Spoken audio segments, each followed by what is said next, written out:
Impresionante la tormenta.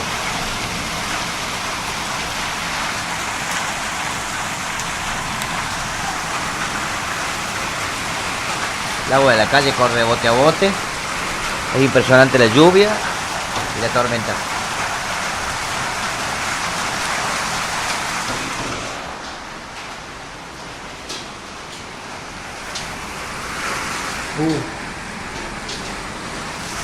Miren amigos cómo ha dejado el agua, la piedra, la lluvia y la tormenta.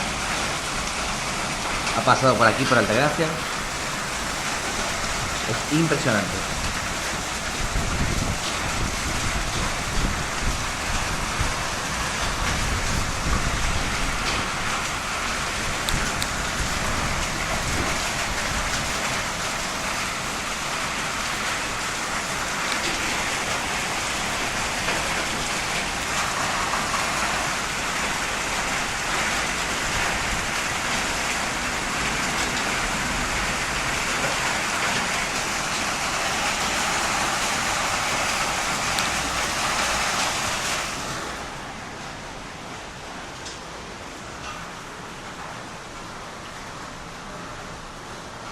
Entra el agua dentro de la casa.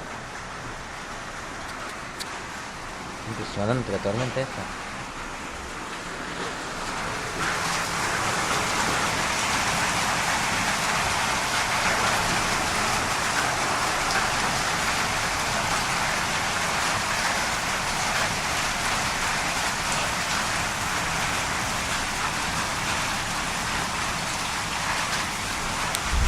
Viento, lluvia y tormenta. La primera lluvia del verano, del comienzo de la primavera. O la primera lluvia que día, porque no estamos ni en primavera.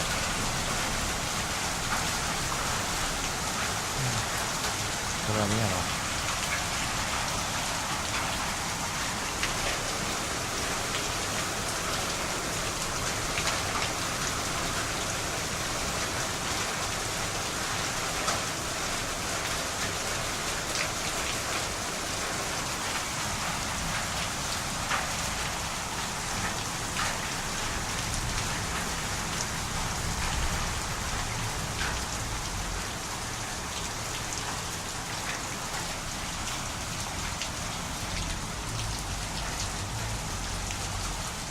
Dejo restos de hojas,